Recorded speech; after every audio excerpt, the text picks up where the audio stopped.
سبح لله ما في السماوات وما في الأرض وهو العزيز الحكيم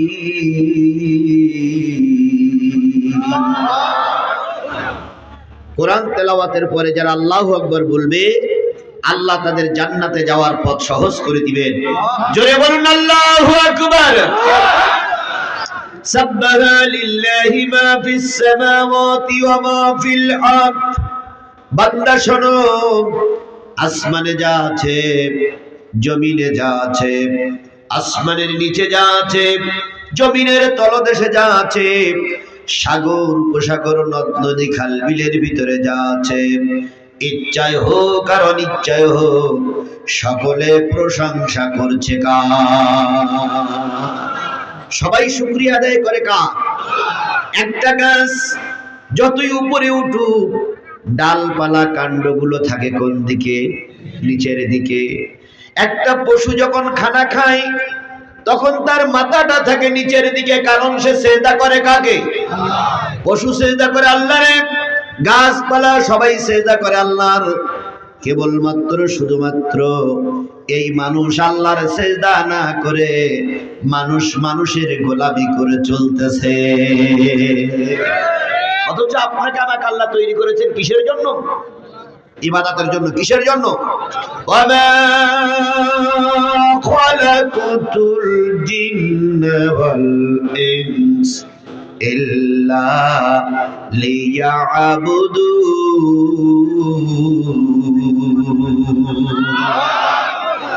আমি মানুষ আর জিনকে তৈরি করেছি শুধুমাত্র কেবলমাত্র আমার গোলামি করার জন্য। তাহলে সর্বক্ষেত্রে গোলামি হবে কার? আমরা এখানে বসে আছি, কার গোলামি করব? মসজিদে গোলামি চলে কার? মাদ্রাসায় গোলামি চলে কার? ইউনিয়ন পরিষদে গোলামি চলবে কার? বলুন তো, বঙ্গভবনে গোলামি চলবে কার? ওই রাষ্ট্রপতি যেখানে বসে সেখানে গোলামি চলবে কার? অথচ আজকে আমরা মানুষের গোলামি করতেছি, আল্লাহর গোলামি একরকম ছেড়েই দিয়েছি। জাতীয় সংসদের আপনি এমপি হয়ে গেছেন, আলহামদুলিল্লাহ। কে বানিয়েছে? আপনি জাতীয় সংসদে যে ফ্লোর পাইলেন, আপনি দাঁড়াই আগে শুকরিয়া আদায় করবেন আল্লাহর, যে আল্লাহ আপনাকে সম্মানিত করেছে, ইজ্জত দিয়েছে। অথচ যদি 10 মিনিট টাইম পাই, 8 মিনিট যায় তেল মারতি, অমুক আমাকে এই করেছে, তুমুক আমাকে এই করেছি, এই নমিনেশন দিয়েছিল বলে পাশ করেছি, অমুক আমার পাশে ছিল, অমুক আবার এই করেছে সেই করেছে। 8 মিনিট গেল তেল মারতি। 2 মিনিট এলাকার কিছু কথা বলে আপনি চলে আসলেন। একটিবারের জন্য আল্লাহর নাম আপনার জবানে উচ্চারিত হলো না। আজকে চেয়ারে বসাইছেন যারা, বসাই ফুলের মালা দিলেন যারা, কিছুদিন পরে আল্লাহর শুকরিয়া আদায় না করার কারণে ওরাই আবার আপনার গলায় জুতোর মালা পরাবে।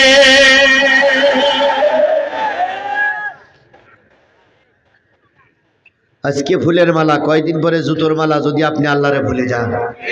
তো এই সুমান্তাসা ওয়া তুযিল্লু মান তাশাউ বিয়াদিকাল খায়র ইন্নাকা আলা কুল্লি শাইইন কাদির। ইজ্জত দিতে পারে আল্লাহ, বেইজ্জতি করতে পারে আল্লাহ। সকল ক্ষমতা কার হাতে? এইটা আমরা এখনো বুঝতে পারি নাই। এই হলো সুখে থাকি, দুঃখে থাকি, কষ্টে থাকি, বিপদে থাকি, যতই মুসিবত আসুক না কেন, মুখ দিয়ে উচ্চারিত হবে আলহামদুলিল্লাহ। তাহলে আমরাও আজকে যে আল্লাহ পাক আপনাদের মতন জান্নাতি মানুষের সঙ্গে আমার পরিচয় করাই দিলেন, আপনাদের মতন জান্নাতি মানুষগুলোরে নিয়ে কোরআন বলার পরিবেশ তৈরি হলো, যে আল্লাহ পাক রহমত করলেন, সেই আল্লাহর শুকরিয়া আসতে না জোরে। কারোর জবান বন্ধ থাকবে না, সকলে মিলে বলছি আলহামদুলিল্লাহ। প্রশংসা করি আমি আল্লাহ তাআলার, বিশ্বজাহান সৃষ্টি হলো কুদরতে জাহান। জ্ঞান বিজ্ঞান শিল্পকলা আবিষ্কারক যত, খোদার মহিমা তারা গাইছে অবিরত। মাটির মানুষ চন্দ্রে গেল কুদরতে জাহান, প্রশংসা করি আমি আল্লাহ তাআলা।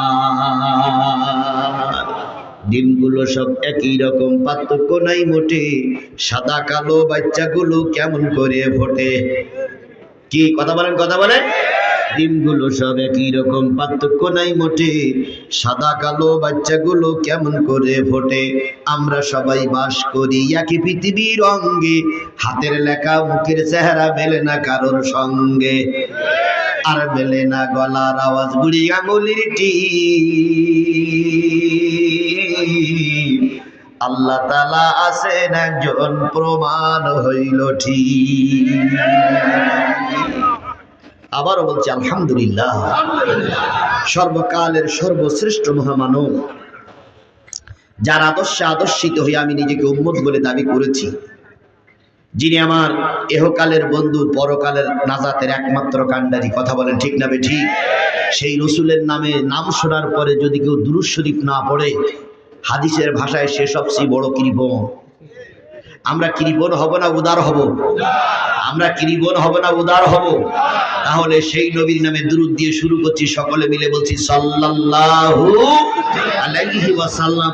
চলুন আবার কোরআনে যে আল্লাহ বলতেছেন, ফালা ওয়া রাব্বিকা লা ইউমিনুনা হাত্তা ইউহাক্কিমুকা ফীমা শাজারা বাইনাহুম সুম্মা লা ইয়াজিদু ফি আনফুসিহিম হারাজাম মিম্মা কাদাইতা ওয়া ইউসাল্লিমু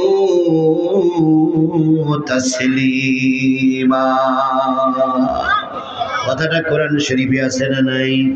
আমার আল্লাহ বলে, বান্দা শোনো, ততক্ষণ পর্যন্ত কেউ প্রকৃত মুমিন হতে পারবে না। ফালা ওয়া রাব্বিকা লা ইউমিনুনা হাত্তা ইউহাক্কিমুকা ফীমা শাজারা বাইনাহুম, যতক্ষণ পর্যন্ত নবীর আনা কোরআন, নবীর রেখে যাওয়া হাদিস তোমার সমাজে চালু না হবে, যতক্ষণ পর্যন্ত নবীর বিচার ফয়সালা, কোরআনের বিচার ফয়সালা, হাদিসের ফয়সালা সন্তুষ্ট চিত্তে মেনে নিতে না পারবে, ততক্ষণ যতই টুপি পড়ো, দাড়ি রাখো, পাগড়ি পড়ো না কেন, ও আমার বান্দা মুমিন হতে পারবা না। নবী যে ফয়সালা দেবে, ওই ফয়সালা পক্ষে আসলে মেনে নিতে হবে, বিপক্ষে গুলো মেনে নিতে হবে। আমার পক্ষে আসলে সালাম, আর বিপক্ষে গেলে মন খারাপ করবেন, তাহলে মুমিন হওয়া যাবে না। আর আল্লাহ রাসূল বলেছেন, লা ইউমিনু আহাদুকুম হাত্তা আকুনা হাব্বা ইলাইহি মিন ওয়ালিদিহি ওয়া ওয়ালাদিহি ওয়ান নাসি আজমাইন, ততক্ষণ পর্যন্ত কেউ মুমিন হতে পারবে না যতক্ষণ সে তার পিতামাতা, ভাই বোন, পাড়া প্রতিবেশী, আত্মীয় স্বজন, নেতা নেত্রী, দলদারির চাইতে নবী মুহাম্মদকে বেশি ভালোবাসতে না পারবে, ততক্ষণ পর্যন্ত কেউ মুমিন হতে পারবে না। হাদিসটা যখন বলতেছিলেন, হযরত ওমর সামনে ছিল। ওমর বলেন, ইয়া রাসূলুল্লাহ, আমি আপনাকে সকলের চাইতে ভালোবাসি। নবী বলেন, ওমর সকলের চাইতে ভালোবাসো মানে?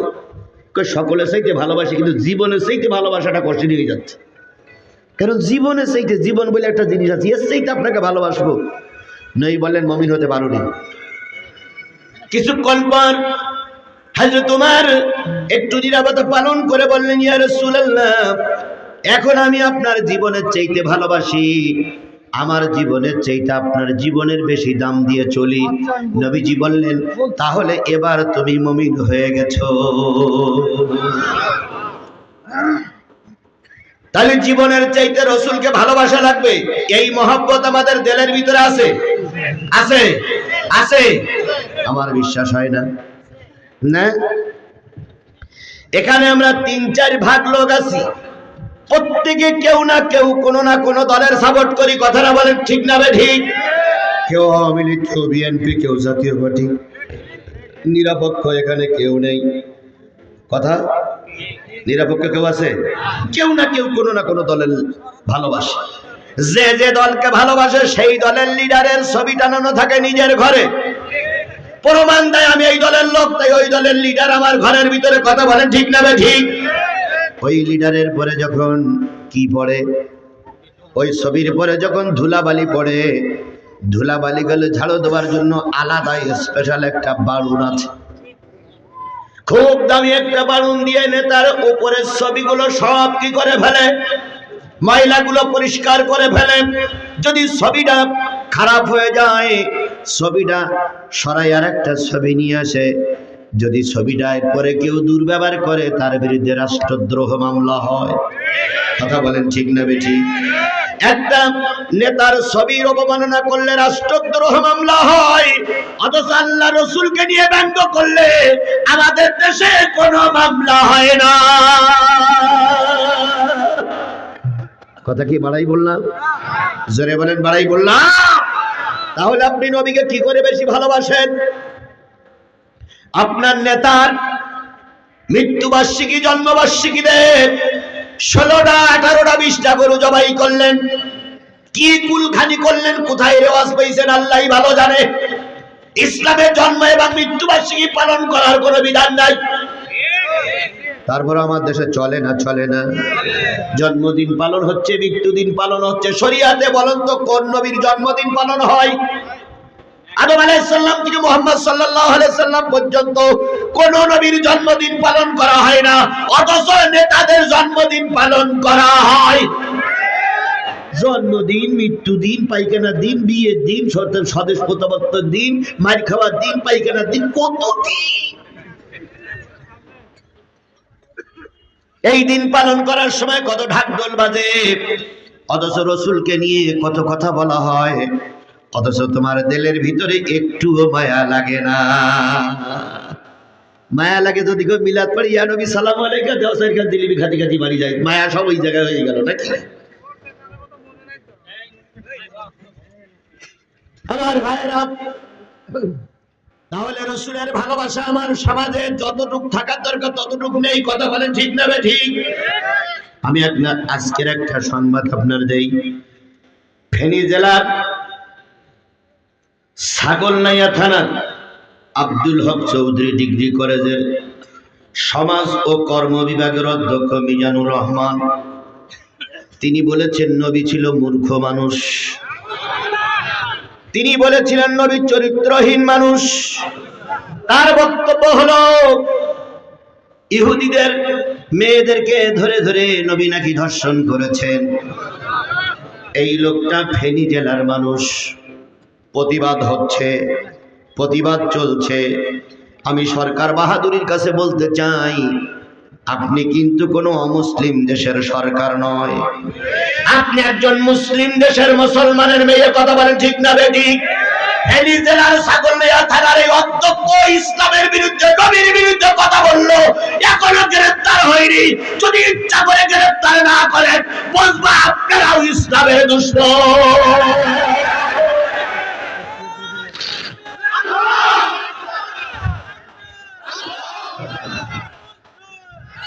আর আমার দেশের রসুলকে নিয়ে যখন ব্যঙ্গ করা হয়, আমার দেশের কোনো কিছু যুবক যখন রাস্তায় নামে, তখন দেখা যায় যুবকদের গুলি করে মেরে দেওয়া হচ্ছে। আমার দেশের শবে বরাত পালন করা যাবে কি যাবে না? এক পক্ষ জায়েজ আর এক পক্ষ না জায়েজ বলতেছে। এক পক্ষ বলতেছে কাফের আর এক পক্ষ বলতেছে মুনাফিক।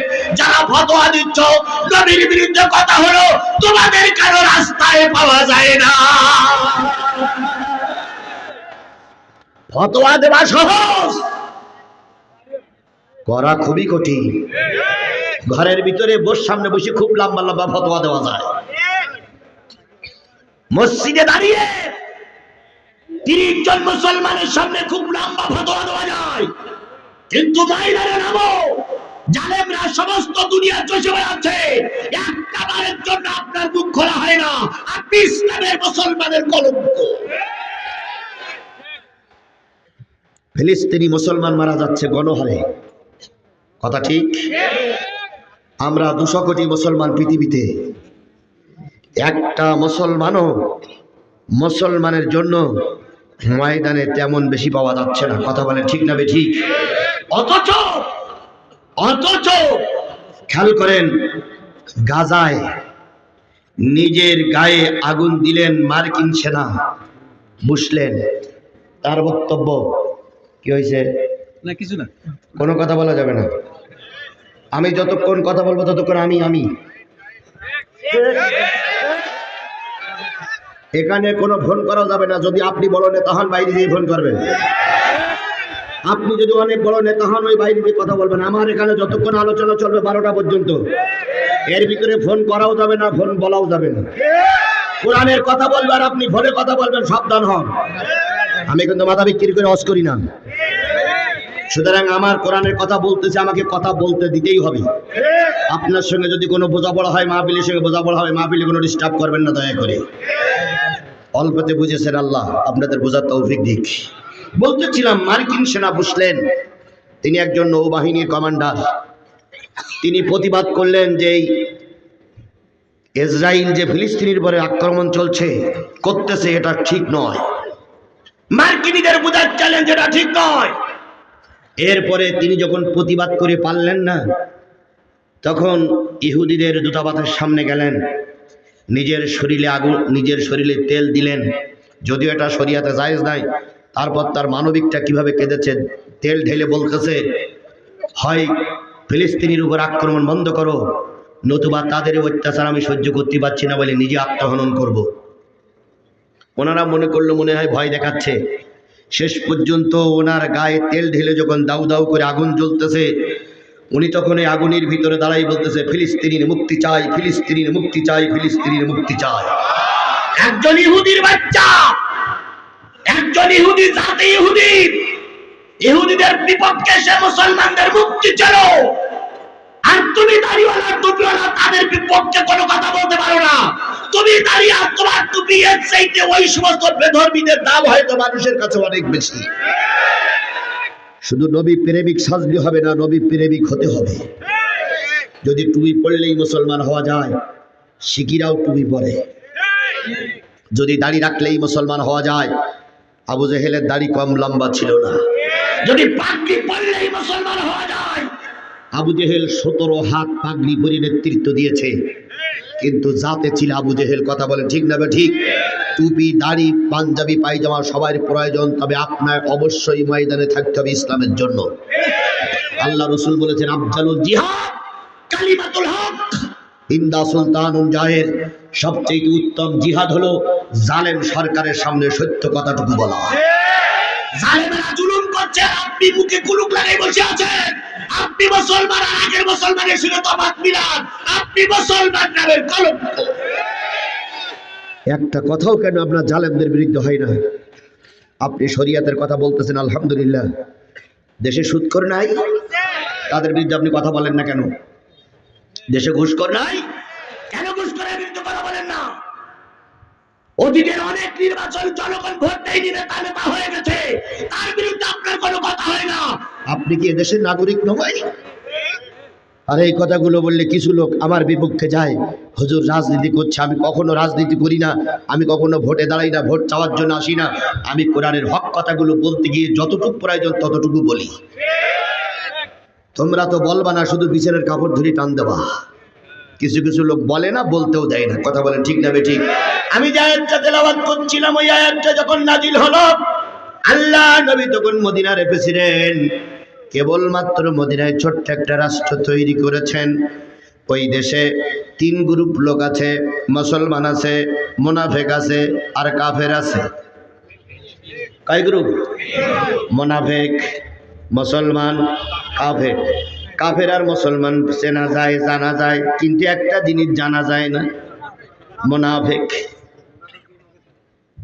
মুনাফিক টুপিও পরে, নামাজও পড়ে, আবার এই মুনাফিক দিন কাজের বিরুদ্ধে কথা বলে, এর নাম হলো মুনাফিক। মনের মধ্যে ভাববো বলে একখান বড় ইট, এর নাম কি?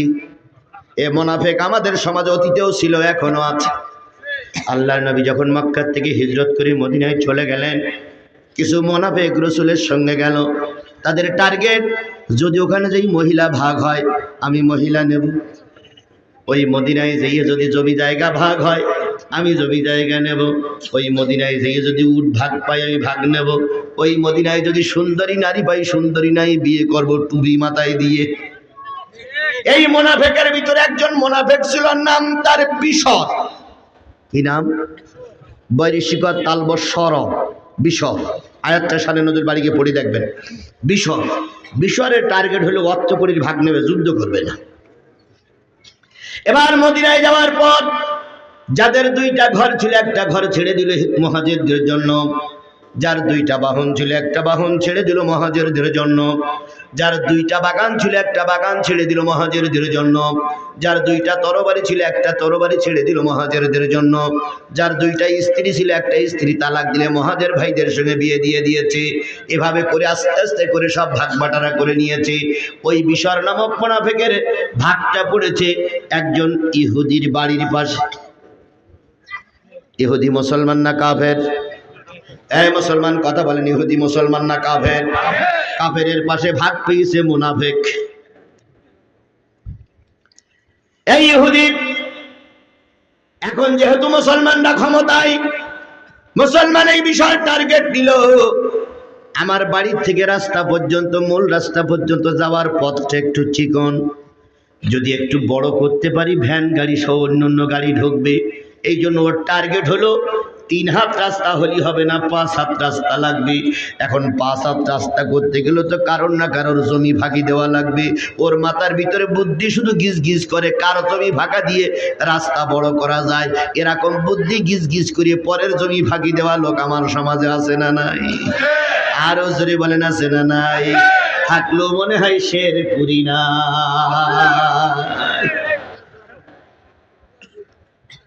এদিকে আরো বেশি আচ্ছা, যা হোক, হয় হোক নাই না হোক। এখন আবার বলতেছিলাম বিশাল টার্গেট নিল কিভাবে একটু রাস্তা বড় করা যায়। হঠাৎ করে একদিন রাত মধ্যরাত্রিতে উঠে নিজের বেড়াটা সরাইয়া ইহুদির 2 হাত জায়গা দখল করে নেছে। তাহলে রাস্তাটা একটু প্রশস্ত হয়ে গেল। এবার বিশরের হাত একটু শক্তিশালী হবে। পরের দিন সকালবেলা ইহুদি ঘুম থেকে জেগে দেখে বেড়া ছিল এক জায়গায়, রাতারাতি সরিয়ে আইছে আর এক জায়গায়। ইহুদি যে বলতেছে, ভাই আপনার এখন ক্ষমতায়, আপনার এখন পাওয়ারে, কালকে সন্ধ্যেবেলা দেখলাম বেড়া এ জায়গায়, এই 2 হাত রাতারাতি কি জিবরাইল ঠেলে নিয়ে আসলো না আপনি ঠেলে নিয়ে এসেছেন? তো বলতেছে আমি ঠেলে নিয়ে আসছি। মুসলমানের জমি ঠেলা তো ঠিক না। বিশর তখন বলতেছে আমার নেতা বলো ক্ষমতায়, কথাবার্তা হিসাব কিতাব করে বলবি, বেশি কথা বললে কিন্তু জিভ টেনে ফেলবো। এরকম বলা লোককে আমার সমাজে আছে? জোরে বলেন আছে? ইহুদি খ্রিস্টানদের গালাগালি দিয়ে লাভ, ইহুদি খ্রিস্টান এখন আমার ঘরে ঘরে জন্ম নিয়েছে। ইহুদি ভাই বলল না রে ভাই, আমি ওভাবে বলিনি, যেহেতু তুমি জায়গাটা দখল করে নিয়েছো এটা তো ঠিক হয়নি। কয় ঠিক বেটি করে আমরা বুঝবো, আমরা ক্ষমতায়, আমরা পাওয়ারে, আমরা যেটাই বলবো ওটা আইন। আমরা তোদের বিরুদ্ধে মামলা দেব, আমরা 30টা সাক্ষী হাজির করব, তোরা একটাও করতে পারবি না, এটাই হলো আইন। আমরা কোর্ট তৈরি করবো, সেই কোর্টে তোদের বিচার হয়ে তোদের নেতাদের ফাঁসি হবে, তুই শব্দ করতে পারবি না, এমনকি প্রকাশ্য সবাইকে নিয়ে জানাজা করতে পারবি না, এটাই আমার দেশের আইন। এখনো তাই চলছে। আর এই কথাগুলো বললেই হুজুরদের মহাদোষ। যত দোষ নন্দ ঘোষ, সত্যটা বললেই দোষ। যত দোষ নন্দ ঘোষ, সত্যটা বললেই দোষ। করলে অন্যায়ের প্রতিবাদ, নামটা হবে তোমার মৌলবাদ, নামটা হবে তোমার। পেন্টাগনে হামলা হলো, দোষী খুঁজে নাহি পেল, ওসামাকে দিল দোষের অপবাদ, নামটা হবে তোমার মৌলবাদ, নামটা হবে তোমার মৌলবাদ।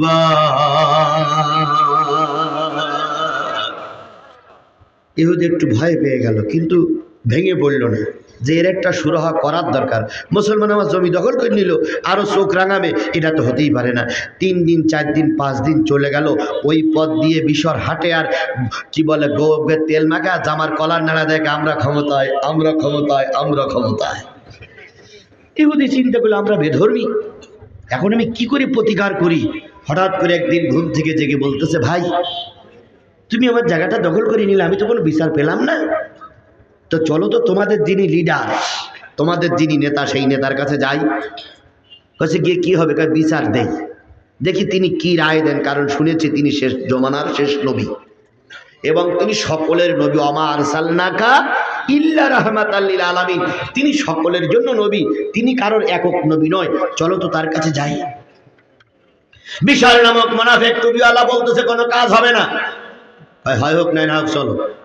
দুইজন চলে গেলেন রাহমাতুল লিল আলামিন দয়ার নবীর কাছে। নবী দুইজনের বক্তব্য শুনলেন।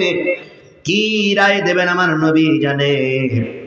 নবী তখন বললেন, ও বিশর, যেহেতু আমি শুনি বুঝে দেখলাম জমিটা ইহুদির, তুমি রাতারাতি দখল করেছো, কাজটা ঠিক হয়নি।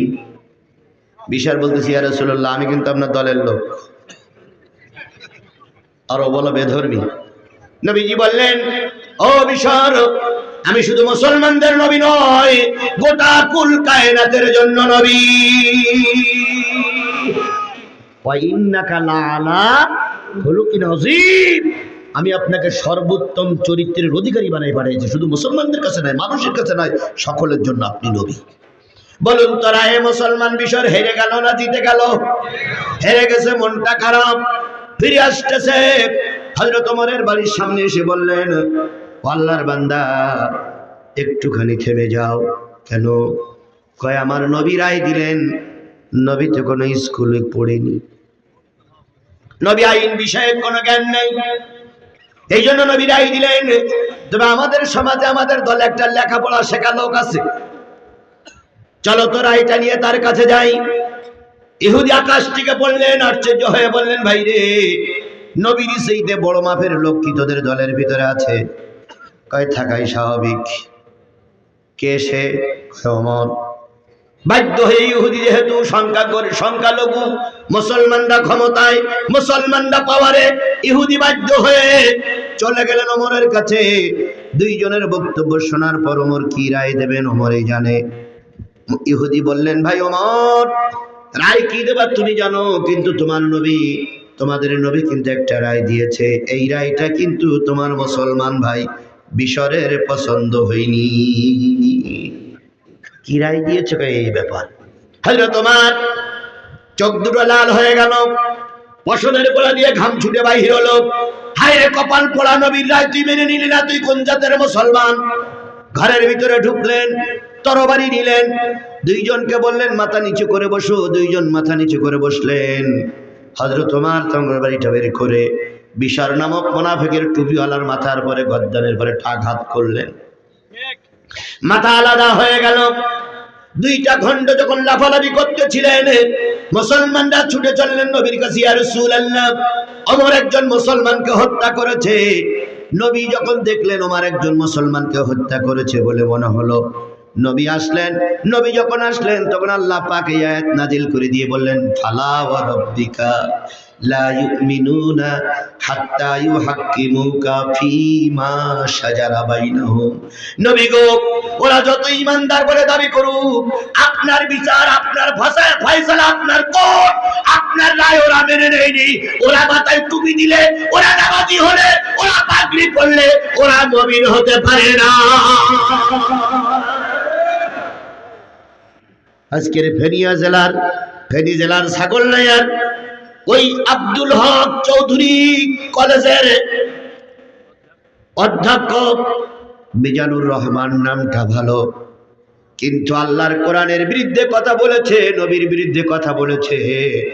কোরআন এবং হাদিসের ভাষায় সে মুরতাদ হয়ে গেছে। কথা বলেন ঠিক না ঠিক? তাহলে নবীর বিচার, নবীর ফয়সালা না মানলে মুমিন হওয়া যাবে না। এবার বাংলাদেশের 17 কোটি মুসলমানদের কাছে জিজ্ঞেস করি, নবীর কোরআন, নবীর বিধান সমাজে কি চালু আছে? জোরে বলেন, চালু আছে? চালু তো নাই। যাই দুটো একটা চালু ছিল, সেগুলো আমরা হিজরত করানোর জন্য ব্যস্ত হয়ে পড়েছি। কথা বলেন ঠিক না বেঠিক? এই জন্য নবীর আনা কোরআন, নবী রেখে যাওয়া হাদিস নিয়ে আজকের কথা হচ্ছে, সেই কথায় আমরা এসে বসেছি। এই জন্য নবীর নামে দুরূদ আর সালাম দিয়ে শুরু করতেছি। সকলে মিলে বলছি সাল্লাল্লাহু আলাইহি ওয়াসাল্লাম। বন্ধুগণ, এই আজকের এইটা হলো বিরাট ওয়াজ মাহফিল। কি মাহফিল? এই এলাকার মানুষ খুব চালাক, তাফসীর মাহফিল দেয় না, দেয় কি মাহফিল? ওয়াজ মাহফিল। যাকে তোর বক্তারা গুলুজুলু করে চলে যেতে পারে, ওয়াজ মাহফিল আর তাফসীর মাহফিল কি এক? এই মুসলমান কথা বলেন, ওয়াজ মাহফিল আর তাফসীর মাহফিল কি এক? তাফসীর মাহফিল মানে যেখান সরাসরি কোরআন থেকে কথা হয়, এটার নাম কি? তাফসীর মাহফিল। আর ওয়াজ মাহফিল মানে ওয়াজ, নসিহত। কত রকম কথা বলে শ্রোতারে মন গলাইয়ে মোলাইয়ে এদিক সেদিক করে বক্তা চলে গেল। কিছু লোক কান্দে, কিছু লোক হাসে, কিছু লোক নাচে, কিছু লোক দোলে, কিছু লোক কিছু লোক খুশি হয়, কিছু লোক বেজার হয়, কিছু লোক গালাগালি দেয়। কিন্তু কোরআনের কথা শুনলে, কোরআনের তাফসীর হলে কোরআন থেকে আলোচনা করা লাগে। তবে আজকে যে আপনারা ওয়াজ মাহফিল দিবেন, আপনার বুদ্ধি মনে হয় রাসূল 1400 বছর আগে বুঝতে পেরেছিল। এই জন্য ওয়াজের ব্যাপারে রাসূল নসিহত করে গেছেন। আল্লাহ নবী বলেছেন, আদ-দীনু নাসিহাতুন সালাসা, আদ-দীনু নাসিহাতুন সালাসা, আদ-দীনু নাসিহাতুন সালাসা, কুল্লা লিমান ক্বালা লিল্লাহ ওয়া লিকিতাবিহি, ক্বালা লিল্লাহ ওয়া লিরাসূলিহি ওয়া লিকিতাবিহি ওয়া লিআইম্মাল মুসলিমিনা ওয়া আম্মাতিহিম। নবী বললেন, দ্বীনের ব্যাপারে যারা নসিহত করবে, ভালো করে শোনেন, দ্বীনের ব্যাপারে যারা নসিহত করবে, দ্বীনের ব্যাপারে যারা উপদেশ দেবে, যারা দাঈ আল্লাহ, যারা মসজিদে খুতবা দেবে, যারা মঞ্চে কথা বলবে, ওয়াজ নসিহত করবে, তাদের নসিহতের ভিতরে 5টা জিনিস থাকা লাগবে। আদ-দীনু নাসিহাতুন সালাসা। আল্লাহ রাসূল কথাটা কয়বার বললেন? 3 বার। দীনু নাসিহাতুন সালাসা, দ্বীন একটা নসিহত, দ্বীন একটা নসিহত, দ্বীন একটা উপদেশ। কুলনা লিমান, সাহাবীরা বলেন, ইয়া রাসূলুল্লাহ, বক্তা যখন উপদেশ দেবে, বক্তার ভিতরে কয়টা জিনিস থাকবে? হুজুর বললেন, বক্তার ভিতরে কয়টা জিনিস থাকা লাগবে? 5টা। 1 নম্বর, বক্তা যখন নসিহত করবে, অবশ্যই বক্তার প্রারম্ভে, কথা বলার প্রারম্ভে আল্লাহর শুকরিয়া আদায় করা লাগবে। যেই মাহফিলে, যেই সমাবেশে আল্লাহর শুকরিয়া আদায় করা হয় না, ওটা কোনো দ্বীনের মাহফিল নয়। বলেন তো, অনেক রাজনৈতিক সমাবেশ হয়, সেখানে কি আল্লাহর কথা হয়? ওটা দ্বীনের মাহফিল নয়, ওটা হলো দলের মাহফিল। আর দ্বীনের মাহফিল হতে গেলে সর্বপ্রথম কার কথা হওয়া লাগবে? আল্লাহর কথা। 2 নম্বর হওয়া লাগবে রাসূলের কথা। বলুন তো, আমরা কি আল্লাহর প্রশংসা করেছি? কোরআন হাদিস পড়েছি? এরপরে রাসূলের পরে দুরূদ পড়েছি? এখানেও কি কোরআন হাদিস খাটাইয়েছি? তাহলে 2 নম্বর পর্ব শেষ। 3 নম্বর, ওয়ালি কিতাবিহি, দ্বীনের নসিহত যদি বক্তা করতে চাও, দ্বীনের উপদেশ যদি মানুষকে শোনাতে চাও, আমার নাজিলকৃত, আল্লাহ পাকের রাসূল বলেন, আল্লাহর নাজিলকৃত কিতাব থেকে কথা হওয়া লাগবে। তাহলে 2 নম্বর পর্ব আমাদের শেষ। আল্লাহর কথা বলেছি, রাসূলের কথা বলেছি, এবার কিসের থেকে আলোচনা হওয়া লাগবে? কোরআন থেকে আলোচনা হওয়া লাগবে। এই হলো 3 নম্বর। 4 নম্বর, এমন কিছু আলোচনা বক্তার মুখ দিয়ে বাহির হবে যাতে করে সাধারণ মানুষের উপকার হয়। শুধু হট্টগোল করে চলে গেলে হবে না, বক্তা কি উপদেশ দিলেন এটাও জানা লাগবে। এই জন্য 4র্থ নম্বর হচ্ছে সাধারণ মানুষের উপকার আসে এমন কিছু কথা বলা লাগবে। 5ম নম্বর হচ্ছে মুসলিম নেতৃত্বের কথা থাকা লাগবে, এর নাম হচ্ছে ওয়াজ মাহফিল। তাহলে আমি 2 নম্বর পয়েন্ট শেষ করেছি। এবার 3 নম্বর পয়েন্ট কোরআন থেকে আলোচনা করব, সূরা আন-নিসা। কোন সূরা? 58 নম্বর আয়াত। আমি আয়াতের পরে ভিত্তি করে এখন কথা শুরু করব। এখন আমি আপনাদের কাছে জানতে চাই, আমি আপনাদের কাছে বায়াত নিতে চাই, আমার মাহফিল যতক্ষণ হবে, কতক্ষণ হবে সেটাও আমি বলে দিচ্ছি। আর 1 ঘন্টা সময় আমি কথা বলবো। 1 ঘন্টার সময় কি কোরআনের মাহফিল আপনারা থাকতে রাজি আছেন? রাজি আছেন? আমি